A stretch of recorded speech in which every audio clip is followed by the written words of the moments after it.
Jesus is demonstrating a very important reality, thought over physical matter. Faith, knowledge, knowing that he had been healed would translate into the healing of his body. And here, faith is equated to being forgiven. Faith leads to being forgiven. The person did not even have to confess. The person did not have to make a big drama about his life, his sin, his past. The faith in Jesus was enough for Jesus to grant forgiveness. Walang drama-drama to. Yung nananalig ka kay Jesus, hindi mo na kailangan pang magtapat and go through all the motions of all the sins that you have done in your life because God knows. But remember, this is a new dispensation. This is a new time, a new period. The old period had ended. Na hindi na issue lagi yung kasalanan, hindi laging kasalanan ang laman ng isip ng tao, hindi laging paglabigay ng mga offering para patawarin, kasi ibinigay na ang kapatawaran sa pamamagitan ng pagbibigay kay Jesus. Kaya kahit tayo, naging habit na rin natin tuwing lalapit tayo sa Panginoon, laging kasalanan ang laman ng utak natin, patawarin mo ako sa aking kasalanan, masama ako, hindi ako karapat-dapat. We glorify the negative effects of sin. Tapos sasabihin ng Diyos, teka, ano pinag-uusapan nating marumi ka, hindi ka karapat-dapat? Hindi ba one time, big time, lumapit ka na sa akin through my Son, Jesus? At pinatawad na kita one time, big time? Bakit yung magkikita-kita tayo, ang inuungkat mo lagi kasalanan na parang walang naganap na pagpapatawad at paglilinis? Paano po lagi naman kung nagkakaroon ng mga pagkukulang araw-araw, mga pagkukulang, kasama na yon sa pinatawad. Kaya hindi natatanggal ang kaligtasan pag nagkamali ka, nadapa ka. Hindi lisensya para mag-abuso ka. Pero yan ay para ka maging mapagpasalamat. Nabuti na lang, wala sa performance ko, hindi sa performance ko nakasalalay ang aking kalinisan, kundi sa paglilinis ng Ama sa pamamagitan ni Jesus. Kailan kaya natin maintindihan ito? Kalahating paa, isang paa natin nandun sa mga laws na laging tayo inuusig, at isang paa natin nandun sa grace ng God through Jesus na tayo pinatawad na. Tapos, pagkakaliwa yung inihakbang mo, nasa kasalanan mode ka. Pagkanan, nasa forgiven mode ka. Kaya matanggal, bumalik ang kaligtasan. Kaya walang tigil ng kauusap tungkol sa kasalanan, batuhan, silipan, paghuhusga, na parang hindi pa pinawi at inalis na ng Diyos ang issue na yan. Ang issue na ngayon, ang kabutihan ng Diyos, ang kabaitan ng Diyos. Kaya puro tayo pagpapasalamat at pagpapagaling. Pinaghahalo-halo kasi natin yung mga teachings ng old law that condemns us and the teachings of God through Jesus that justifies us. At any given moment, isa din yung naghahari sa ating utak, kaya marami sa atin laging lito, divided, maging ang pananampalataya, kaya nandun yung merong joy of salvation, nandun merong fear na naman, paulit-ulit. But faith leads to being forgiven. Not a 100% moral uprightness. Salamat ganun. Kasi kung hindi ganun, nandun pa rin tayo sa old mode. Para namang hindi nangyari si Jesus. Ito ang isa sa mga pinakamalaking challenges sa mga Kristiyano Yung hindi lang maging Christian, kundi maging Jesus believer and Jesus follower talaga. Because the word Christian, over the years, had assumed so many other meanings that are un-Jesus. That's why many Christians kill each other in the name of God. Many Christians go to war with each other in the name of God. Un-Jesus yun. Kaya dapat pati yung word na yan, yung label na yan, salain through Jesusness. Balik sa kwento, Luke 5:21. The Pharisees and the teachers of the law began thinking to themselves, who is this fellow who speaks blasphemy? Blasphemy, Blasphemy only means believing or thinking outside of the accepted teaching or dogma. Hindi lahat ng blasphemy masama, ungodly or evil. Ang blasphemy, ibig sabihin lang, pag-iisip, paniniwala, o pagtuturo na labag sa tradisyonal na paniniwala o katanggap-tanggap sa nakararami o sa makapangyarihan.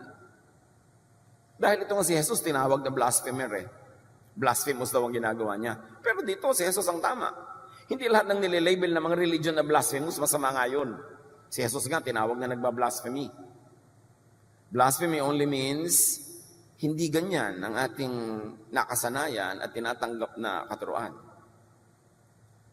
So, blasphemy is thinking outside of the box, of the accepted box, the box imposed by the religiously powerful. So, sabi nila, blasphemy ginagawa ng Jesus na ito. Who can forgive sins but God alone? The answer to their question should have led to the validation of Jesus. If it is God alone who could forgive sins, and Jesus forgives sins, then He must be of God. He must really be who He claims to be. He must really be the Son of God. Now, traditional teaching could label anything new to the ears, anything not readily understood. Traditional teaching could label the words and deeds of Jesus and even Jesus-ness as blasphemy. Kaya kahit ngayon, after 2,000 years of Christianity, na nadagdag na ng kung ano-ano mga katuruan, nalilito na kung old ways, Old Testament laws ba, o the grace of God through Jesus, kahit ngayon, Jesus-ness could be labeled by many as blasphemous. Hindi naman katakataka yun kasi si Jesus nga mismo, tinawag nilang nagbablasphemy. Luke 5:22. Jesus knew what they were thinking and asked, "Why are you thinking these things in your hearts?" Bakit nyo iniisip na nagbablasphemy ako? Why do you think that way? Why do you misjudge so quickly and so easily? Why do you instantly decide that what you do not understand is wrong? Why do you instantly decide that whatever thought is not within your tradition is evil? Kaya pati si Jesus, the Son of God, tinawag nilang son of Beelzebub. Anak daw ng Diablo. Pag hindi nila naintindihan, Diablo na agad, demonic na agad.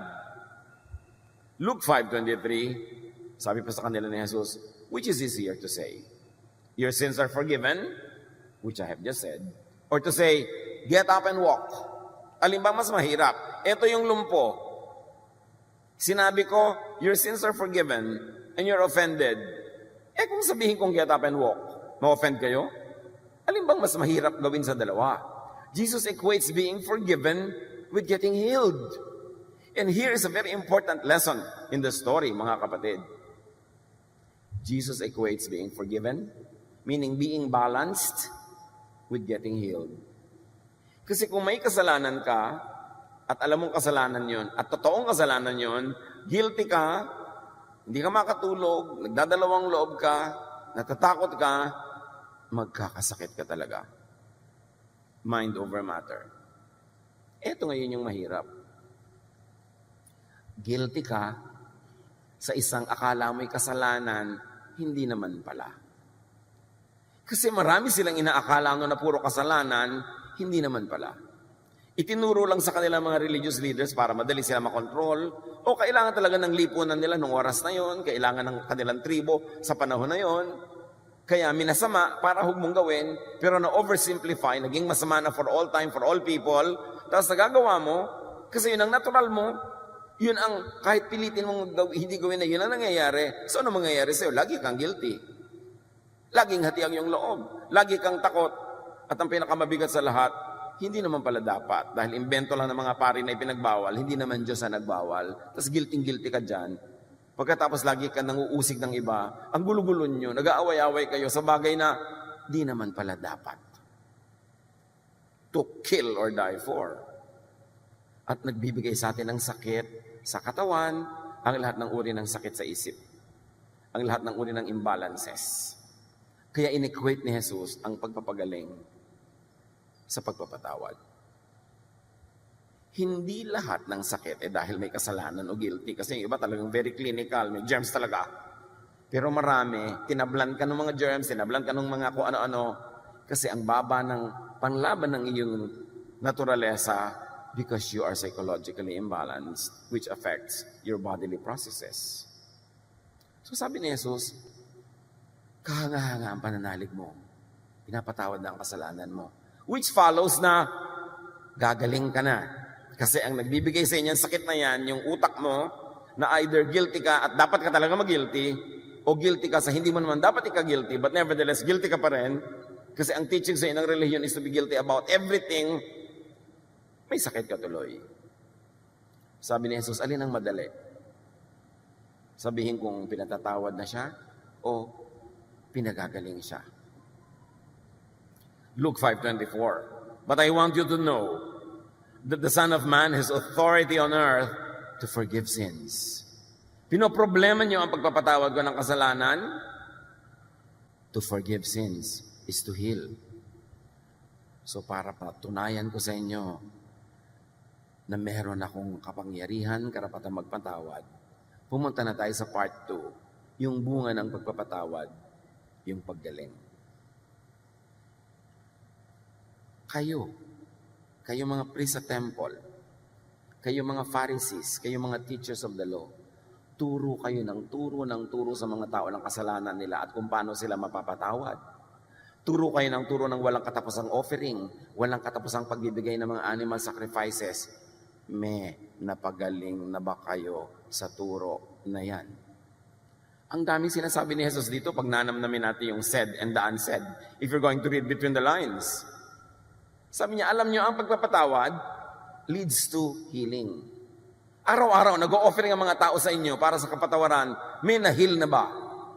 At para malaman ninyo na tunay ang kapangyarihan ko magpatawad, pues, pumunta tayo sa part 2. Pagalingin natin. John 5:24-25. So he said to the paralyzed man, I tell you, get up, take your mat, and go home. To drive home the point, Jesus did what seemed to be the more difficult thing as far as the Pharisees and the teachers of the law were concerned. Kasi sa kanila, madaling magsabing, pinapatawad ka na ng kasalanan mo sa ngalan ng aking office, ng aking costume, ng aking rank. Ako'y representative ng Diyos, tinatanggap ko yung mga offering mo, pinapatawad na kayo. Madaling sabihin yun, pero wala namang proof na tumalab. Sabi ni Jesus, let's go to the proof which none of you have the power to do and to give. Sabi niya, bumangon ka. Bitbitin mo yung higaan na dating hinihigaan mo lang at ikaw ang binibitbit at umuwi ka na. Resume your life, get a life. Immediately, he stood up in front of them, verse 25, took what he had been lying on, and went home, praising God. Ano pang masasabi mo sa ganyang klaseng eksena? As you were already forgiven, now reap the side effect of that forgiveness. Get up, you are healed. Result, the forgiven and the healed person praises God. Yung mga teachers of the law, yung mga Pharisees, will they praise God? No! Mag-iisip sila na ng iba namang problema ang ibibigay kay Jesus. Sarado ang utak nila. Hindi natuturuan ang saradong utak. Kahit magpabalibalentong, magpasirko-sirko, magpatalon-talon, pasayawin mo ang mga bundok, hindi sila makikinig.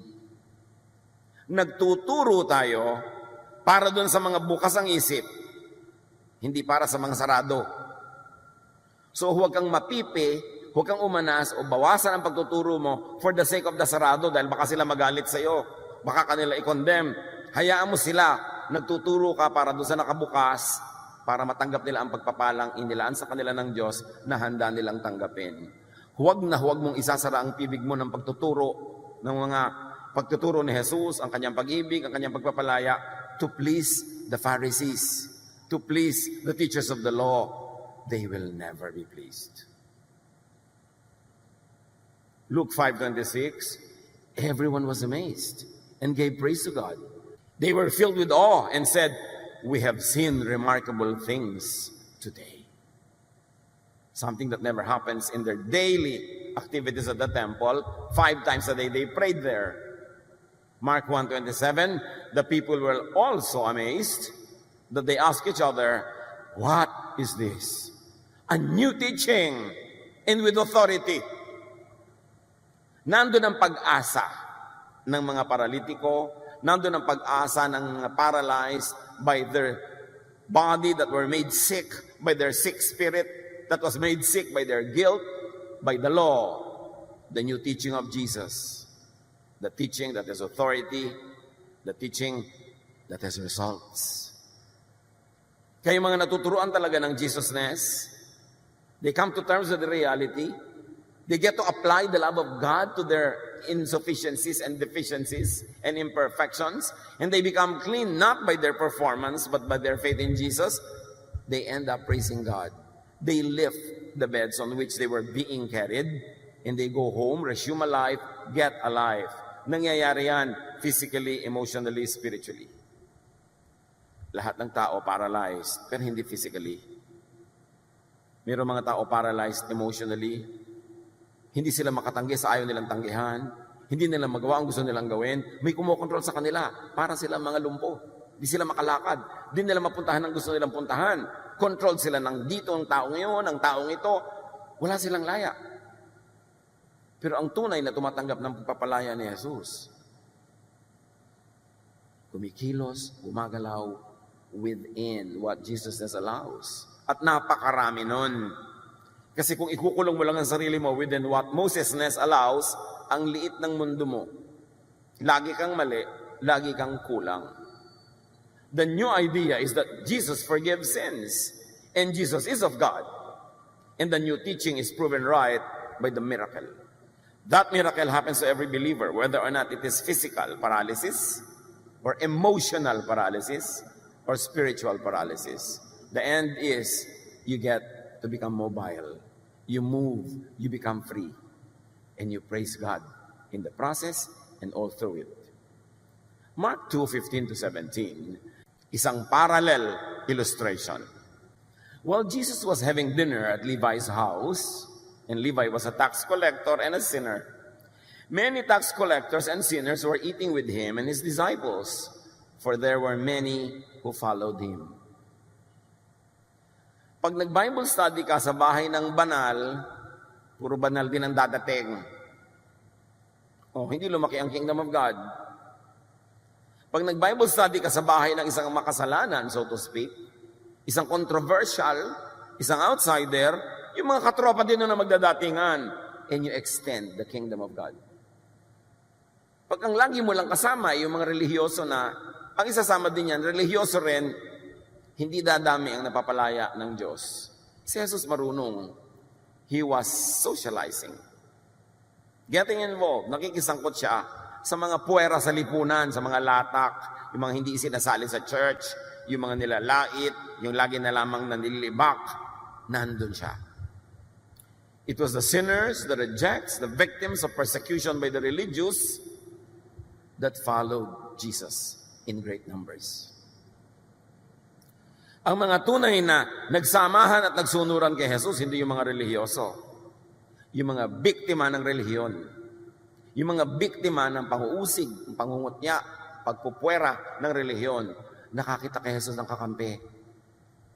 Nakakita kay Jesus ng pag-ibig ng Ama ng nasa langit na hindi nila nakikita sa mga relihiyoso. So, pag nandun si Jesus, at is silang magpunta. Mga church people, at is ba sa inyo ang mga kamag-anak at mga kaibigan na hindi nag-church? O pasong-pasok sa inyo? O talagang sinisindihan nyo sila kaya tuloy na papasok? That's not the style of Jesus. That's the style of the Pharisees. Verse 16, so si Jesus ay nandun sa bahay ng isang makasalanan, nagdatingan ng mga kapwa makasalanan, at sila ay namamahal ni Jesus, nalilinis ni Jesus, natuturuan. When the teachers of the law, who were Pharisees, saw him eating with the sinners and tax collectors, they asked his disciples, why does he eat with tax collectors and sinners? The question should be, why not? Parang ngayon yung mga Kristiyano ng mga church bully, makita ka sa mall, bakit yan ang kasama niya? Diba? Nakita niyo ba yung kasama ni sister, ganito, ni brother, ganon? Sabi niya, sino bang magiging kasama ni Jesus kung nagmoling siya? Sa palagay niyo kaya, kabarkada niya yung mga conservative. Kasama niya doon sa food court, yung mga banal-banalan. Nangyari na yan noon. Ang nakakapagtaka, bakit pa ulit-ulit na nangyayari pa ngayon na parang walang Bible na mababasa mo naman? Sabi niya, why does he eat with tax collectors and sinners? The religious leaders wouldn't do a Jesus, obviously. Hindi nila mamahalin, lalapitan, sasamahan ang mga iniisip nilang marurumit makasalanan. 17. On hearing this, Jesus said to them, it is not the healthy who need a doctor, but the sick. I have not come to call the righteous, but sinners. Paano mo tatawag yung sinner kung yung activity mo sobrang banal ang dating, sobrang churchy ang language, churchy ang tugtog, churchy ang lahat? Ang darating lang doon, yung mga church people already. Sabi niya, hindi naman kayo, kung banal nga kayo't malinis, hindi kayo ang sinadya ko. Hindi niyo ako kailangan. Kasi naghahari-harian na kayo. Boss na kayo eh. Kayo na yung kinakatakutan ng mga sinner, kayo yung nag-judge, kayo yung nagpupwera, para kayong mga konsino. So hindi niyo ako kailangan. Pumunta ako doon sa mga kawawa, kinakawawa, nagtatago sa dilim, inuusig, nililibak ng reliyon. Sila ang pakay ko. Sila ang minamahal ng Ama at gusto ng Ama mahalin ko. Kasi hindi sila minamahal ng religion. Mahalagang maintindihan niya. At sunod pa ni Jesus sa Luke 19:10, for the Son of Man came to seek and to save the lost. So Jesus came to seek and call sinners who are the sick, the condemned, the outsiders. Alam niyo nun sa kanila, may sakit ka, may ketong ka, marumi ka. Ay naku, walang ospital para sa inyo. Itapong kayo lahat sa labas ng community. Baka mahawa pa kami. Kadiri kayo. At mamamatay din kayo anyway, madibilis. Kasi may sakit kayo. So itatapon ka. Ganun din ang trabaho ng mga reliyoso ngayon ha. Pag sa tingin nila may sakit ka, marumi ka, ayon sa kanilang pananaw, itatapon ka. Kunwari, gagamutin ka kaya hindi naman talaga. I-judge ka lang, ililabel ka at ipupwera ka. Diyan magaling ang mga Pharisees sa exclusion. But Jesus cultivates a culture of inclusion. Kaya lahat ng puwera, yun ang welcome sa kanya. Yung babaeng dinudugo, bawal niyang makitungo sa kanya. Pero hinayaan niyang hawakan yung laylayan ng kanyang damit at gumaling yung babae. Yung mga ketongin na hindi pwedeng lapitan ng tao, babatuhin nga ng tao pag nandiyan yung ketongin para lumayo. Ang mga ketongin may utos na, kailangan sabihin nyo pag may tao, unclean, unclean, I'm unclean, para kalayuan. Labelan mo ang sarili mo para kaipwera. Yan ang mga hinipo ni Jesus. Yan ang mga dinayon niya. Yan ang kanyang pinuntahan at sinadya. Hinawakan, hinipo, minahal. Tapos ang mga Kristiyano baligtad. Kailan kaya tayo magiging maka-Jesus talaga? John 1:29, si John the Baptizer, ang daming sumusunod sa kanya at nakikinig kasi kakaiba rin yung turo niya. Wala sa labas ng templo, nasa mga ilog-ilog, nasa mga gilid-gilid. The next day, John saw Jesus coming toward him and said, look, the Lamb of God who takes away the sin of the world. This is loaded with meaning. Si John na pinaniniwalaan ng marami, ginamit niya yung credential niya para ituro yung mga naniniwala sa kanya sa tunay na dapat tingnan si Jesus. Sabi niya, huwag kayo sa akin sa tumingin. Ayan si Jesus, sa kanya kayo tumingin. He is the one who takes away the sin of the world. How does Jesus take away sin? By forgiving sin. Tulad ng nakita natin sa kwento ng pinagaling niyang may kapansanan. And not only that, by paying for sin so that it's already paid for and you no longer have to pay for it. He takes away sin and the issue of sin in our lives. Tapos may mga tao pa, Pastor, please preach against sin. God is holy. Condemn everybody is committing sin. Jesus already took sin away. Once in a while, we talk about it to appreciate our freedom, to appreciate the kindness and goodness of God, and to inspire us to live upright lives. But do not expect me to use the pulpit to always bring up the issue of sin. Because Jesus took it away. Tapos balik ka ng balik. Jesus takes away sin by removing the law that makes people sinful. Kung laging yung law, ang laman ng utak mo, lagi ka ring sinful, yun ang ending. How will Jesus take away sin if Jesus will always bring up and implement all the laws that He already came to replace with just one law and commandment, the command to love. Hindi compatible ang law at ang love. Hindi compatible ang old traditions of the temple and the new teaching of Jesus that has power. Pag na-reconcile natin sa utak natin, maiintindihan natin kung sino si Jesus. Pero nung nagtuturo si Jesus diyan, that He was the bread from heaven, ang dami hindi nakaintindi, nag-alisan, ay ayaw namin ng teaching mo. Si Jesus na ngayon nagtuturo, nilayasan pa eh. Kasi ang gusto ng tao, yung dating laman ng utak niya, i-reinforce mo lang. Ayaw niya magbago ng isip. But Romans 12 says, be changed by the renewing of your mind. Hindi ka lalaya pag hindi na bago ang shape ng iyong utak. Hindi ka magpapalaya ng kapwa pag hindi mo binago ang shape ng iyong utak. Jesus came to take away sin, not to put it in the center of our lives, not to make it the usapan all the time, not to make it the standard of daily life. He took away sin. And Jesus took away sin by changing the topic from condemnation to justification. From being dirty to being cleansed. From being an outsider to being children of God. Psalm 103 verse 12, nung paman yan ang gusto ng Diyos, hindi lang sinusunod ng temple, kaya ipinadala patuloy si Jesus. How far has the Lord taken our sins from us? Farther than the distance from the east to the west. Ganon gusto ng Ama, nakalayo ang usapan at epekto ng kasalanan. Inilayo niya kung gaano kalayo ang silangan sa kanluran. Tapos ikaw naman, lahat na lang ng issue, laging sin ang topic mo, binabalik mo. Inilayo na nga ng Ama, nilalapit mo na naman.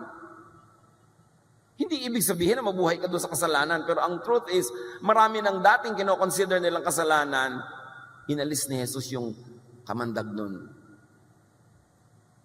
Binayaran na niya. Kung totoong kasalanan man, binayaran. At yung hindi naman kasalanan, nagpinagmumukha lang kasalanan ng reliyon, ibinunyag ni Jesus. Kasalanan pala magtrabaho sa Sabat, ha? So nagtrabaho siya na nagtrabaho sa Sabat, ipinakita niya, hindi kasalanan niya, nakala niyo lang. Kasalanan palang kumain ng kung ano-ano, so sila, sabi ni Jesus, ang mahalaga, yung lumalabas sa bibig, hindi yung kinakain mo, papasok. So, ang dami nilang akala, kasalanan, hindi naman pala. Gaano karami sa buhay niyo at buhay nating lahat, ang inaakala natin kasalanan, hindi naman pala. Dapat tayong lumaya doon because Jesus takes away sin. Huwag matulog, mahimbing sa mga dating pag-iisip. Kahit ang pag-iisip na yun ang galing sa religion, reviewin ang lahat, salain sa Jesus filter. Maraming pahirap sa ating isip at loob, di dapat. Kaya awang-awa sa atin ng Ama, ipinadala si Jesus. Sabi ng Ama, kinakawawa kayo ng relihiyon, kinakawawa kayo ng isang katerbang mga law, napakarami mga bagay na hindi nyo naman masusunod, lagi tuloy kayong guilty. Here is my son. Let him pay for all the real sins, and let him reveal to you what you think is sinful but is not. Dapat reviewin. 1 John 1:9. If we confess our sins, He is faithful and just, and will forgive us our sins, and purify us from all unrighteousness. Of course, ito'y bagay dun sa mga hindi pa nagkakaroon ng one-time, big-time confession to God. Pero pag nangyari na, anak ka na ng Diyos, hindi na dapat ganun kalaki ang issue. Once again, hindi natin sinasabing yung talagang sin ay hindi sin, kundi baka naman akala mo sin lang, tapos nagiging slave ka tuloy sa pagsunod. Pag-aralang mabuti. Ano ba talaga ang turo ng Diyos? At kung talagang sin nga, even by godly standards through Jesus, di ba paid din by the blood of Jesus? Di ba? We are cleansed through the blood of Jesus nga. Kaya magpapasalamat ka eh. Gagaan ang yung loob. At magiging mas mabait ka sa kapwa. Kasi ikaw man, naunawa mo yung bait sa'yo ng Diyos. So the work of God forgives and purifies. So that is what we should do. We should forgive and purify people with the love of Jesus. 1 John 1:7 is very interesting. Hardly understood kahit lagi nang inuungkat-ungkat at binabanggit-banggit. Sabi dito, if we walk in the light, and of course you know that Jesus is the light, it means if we do not hide. If we do not hide who we are, if we do not hide our truth, if we do not hide even our warts and our wounds, if we walk in the light, also means if we let the light of God in Jesus cleanse us. Because light disinfects. Kahit sa science, sa patunayan na ang light can cleanse, can disinfect. Yung mga matatanda nung araw, may mga banggerahan tayo facing the east. Doon sila nagbibilad ng mga plato, ng mga baso, mga kutsara. Because I believe na pag naarawan, lumilinis. And there is truth in that. Light disinfects. Jesus is light. So, 1 John 1:7 says, if we walk in the light, if we do not hide, if we let the light of God cleanse us, as He is in the light, we have fellowship with one another. And the blood of Jesus, His Son, purifies us from all sin. How do you get purified?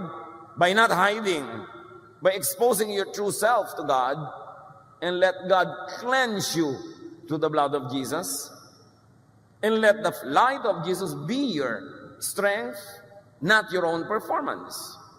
So, if we walk in the light, we have fellowship with one another. Ibig sabihin, we have commonality.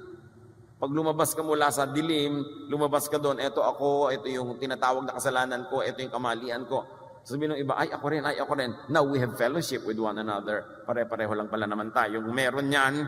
So pare-pareho tayong kailangan natin ang pagpapatawad ng Diyos through Jesus. Kailangan natin yung cleansing through the blood, or in this case, through the light of Jesus. Sabi niya, I am the light of the world.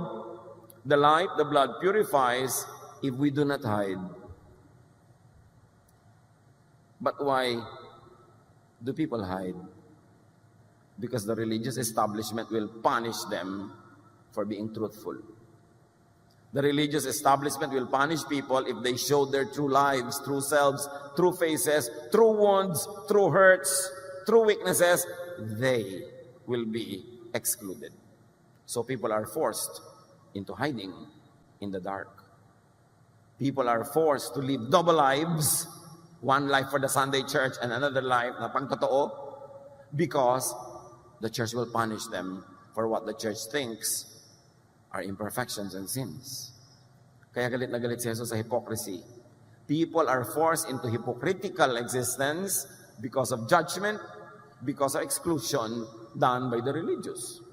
But the light, the blood purifies if we do not hide. Or said in a better way, deeper way, the light and blood purifies, so there is no need to hide. So, ikaw kulang ka lang ka. Pinuno na ako ni Jesus. May kulang pa ako sa tingin mo. I'm not hiding. Pinupuno ako ni Jesus. What you should see is the blood of Jesus that cleanses me. What you should see is the love of God that fills me. You should not see the gaps and the kulang and the warts. What you should see is God's grace at work in me. So you don't have to hide. You walk in the light.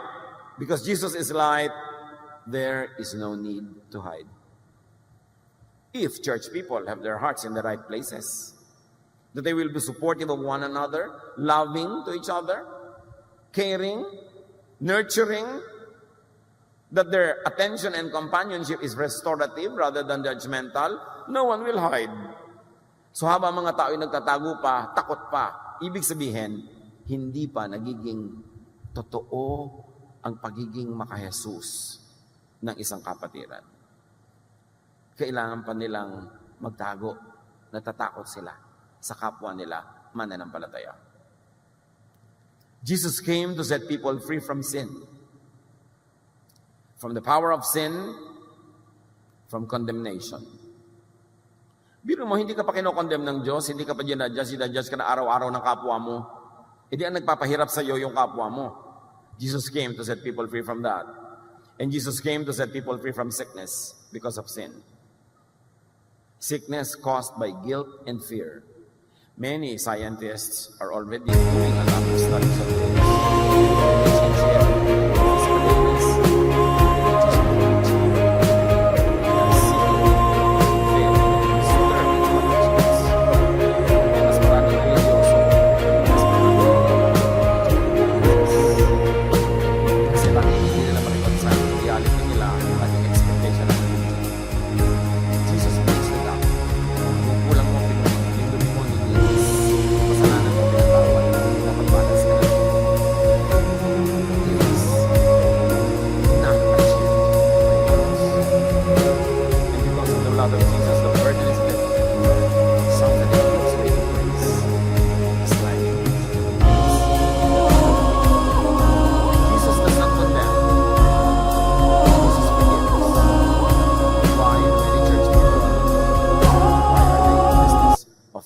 fornication.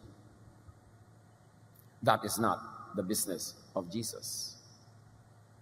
John 8:10-11, Jesus stood up and said to her, the woman caught in adultery, "Woman, where are they? Is there no one to condemn you?"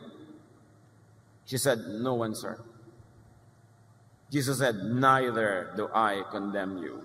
Go, and from now on, don't sin anymore." Hindi siya kinondemn. Pero sinabihan, may kasalanan ka, tigilan mo. But I will not condemn you. When people condemn a sin, usually they have a target. Kaya kung minsan yung mga taong, sobrang pastor, mag-preach po kayo against adultery. Nangangaliwa ba asawa mo, sister? Kung po, pumunta na kayo sa akin mag-asawa. Huwag na nating idama yung buong church sa issue na to. Kasi alam niyo yung mga tao kung minsan, galit sa isang kasalanan, hindi naman talaga galit lang sila sa isang taong, ganun yung kasalanan. So gusto niya, bombahin mo ng bombahin yung kasalanan na yun para tamaan siya. Pero ang daming collateral damage. Pero kayo mga iba, gusto bombahin po natin ang buong city kasi may isang terrorist dyan. Ba't di mo lang hanapin yung isa na yun? At siya na lang ang pulong mo. Idadamay mo ang lahat. Kailangan merong focus. Marami kasing madadamay.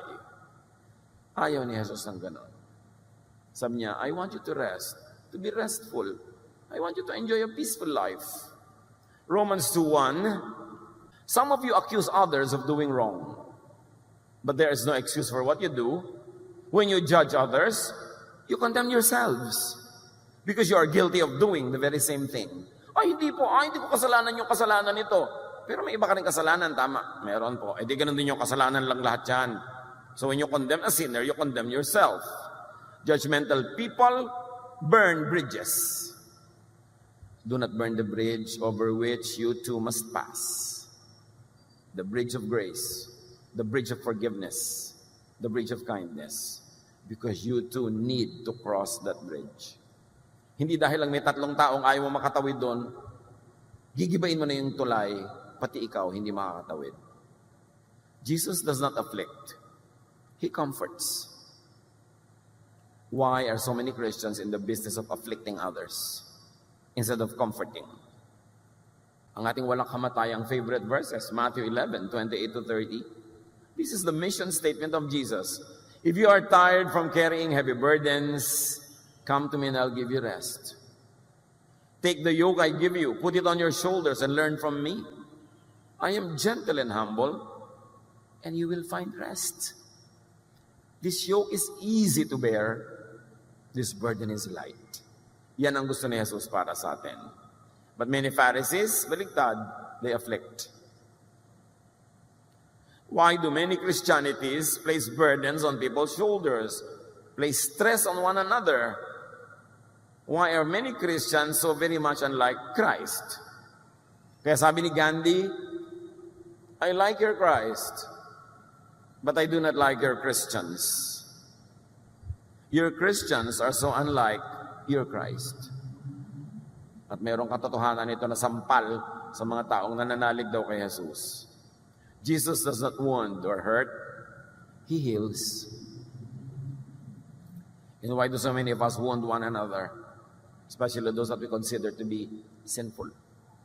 Anong karapatan natin na sumugat sa puso ng isang taong iniisip nating makasalanan? Ang business ni Jesus ay magpagaling, tapos ikaw nanunugat. So nasa kanino ka ba talagang panig? Dapat magkalinawan. Jesus does not scare or trouble. He does not vex. He gives peace. Tapos yung magte-text sa'yo, yung magpopo sa maraming Kristiyano, ang mga news na nakakatakot, nakakadisturb. Jesus is in the business of giving peace. John 14:27, I give you peace. The kind of peace that only I can give. It isn't like the peace that this world can give. So don't be worried and afraid. Why do so many Christians trouble one another? Ang konti-konti ng Jesus sa Christianity, kaya lagi natin ina-emphasize. Ay, gano'n na naman ba ang teaching ni Pastor? Jesusness na naman. 2,000 taon na kasi na nawawala yung Jesusness eh. Kailangan talagang pagtrabahuhan para ibalik. To put Jesus back in His church. The work of Jesus includes does not exclude. Walang puwera kay Jesus. Kahit nga yung demon possessed, pinuntahan pa niya sa kuweba. Tapos ang mga Kristiyano ang hilig magpuwera, mag-label. Napaka-konti ng pagiging maka-Jesus sa loob ng Christianity. John 1:12, yet to all who did receive Him, to those who believed in His name, He gave the right ito to become children of God. Bakit mo siya tinitiwalag? Bakit mo siya ayaw isali? Kasi ganito siya, ganun siya. Teka, tinanggap ba niya si Jesus? Naniwala ba siya kay Jesus? Oo, di anak siya ng Diyos. Pareho lang kayong anak. Anong karapatan mo? John 6:37, everything and everyone that the Father has given me, sabi ni Jesus, will come to me, and I won't turn any of them away. Wala akong tatanggihan. Basta gusto. Basta gusto lumapit. Walang puwera. Basta gusto. Many Pharisees are in the business of exclusion. Why do so many Christians exclude other people? Hindi yan Jesus style. The work of Jesus loves, does not hate. And yet many Christian congregations are in the business of hating. They label people, they classify people, and hate certain types of people. That is not the business of Jesus. 1 John 4:7-8. Dear friends, let us love one another, for love comes from God. Everyone who loves has been born of God and knows God. Whoever does not love does not know God, because God is love. So kung hindi ka maibigin at baligtad pa nga, ang selan-selan mo, marami kang pinandidirihan, marami kang ayaw, marami kang kinakamuhian, tulad ka ng Pharisees. Many Pharisees teach and promote hatred. Laging merong tatargetin na group, tatargetin na tao, tatargetin na kung sino-sino, tapos yun ang magiging object of hatred. At pasimuno ang maraming Christian churches sa business na ito. The work of Jesus loves does not hate. 1 John 4:20, whoever claims to love God, yet hates a brother or a sister, is a liar. We should be in the business of loving people, of opening our hearts, our doors, even to people we do not like. Because when people believe in Jesus, God gives them the right to be His children. And you as a child of God has no bigger rights than other children of God. Pare-pareho lang tayong anak ng Diyos. If a Christian hates, if a Christian teaches and promotes hatred, that person is not of God. Yun ang sabi ng verse. Hindi ko anong version ng Bible ang dala-dala mo, hindi ko ano ang statement of faith mo. No. Isa lang ang litmus test. Loving ka ba? Yun lang. The challenge is to understand Jesus. Pagsikapan, pagtrabahuhan, na maunawa si Jesus. Hindi siya naunawa ng napakaraming mga taong nakarinig sa Kanya. Kaya siya pinatay. Hindi siya naunawa ng marami niyang tagasunod, kaya yung mga iba nag-alisan pa. Dapat nating unawain kasi ibang-iba. Hindi pwedeng pagsabayin yung mga dati nang nakasanayan na pag-iisip at ang very revolutionary, very new teaching of Jesus that is proven with power. The forgiveness of Jesus heals. So are we healed? Are we healing fast? And do we allow other people to heal? Through and by the love and power of Jesus, let us forgive others and help them heal. Whether or not the sin that you assign to them is real or imagined, the ending is the same. Just forgive. Huwag mo na ipagpilitan na totoo siyang makasalanan. Okay, totoo rin tayong makasalanan. God forgive us, so forgive. Paano pa kung hindi naman pala totoong kasalanan? Guni-guni mo lang na kasalanan yon, edi doble ang pananagutan mo sa Diyos. And very importantly, forgive yourself. Be easy on yourself. Madalas ang effect ng religion and religiosity sa tao, self-flagellation, self-judgment, self-condemnation. Nasaan yung peace? Nasaan yung rest? kung gaano gusto ni Jesus na mahalin mo ang kapwa, sabi niya, love others as you love yourself. Meaning, love yourself and love others in the same way. Kailangan kasali ka sa pinapatawad mo. Kailangan kasali ka sa tinatanggap mo para ang lahat maunawa ang lawak, lalim, ang ganda ng pag-ibig ng Diyos through Jesus. Lord, teach us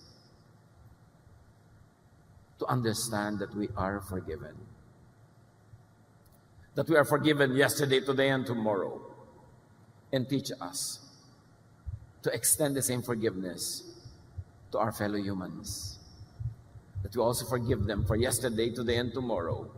So everybody lives in a climate of forgiveness and love that gives rest and peace, which is what you want for us, here and in eternity. Pagbulay-bulayan, pag-isipan ng practical na paraan ng pagsunod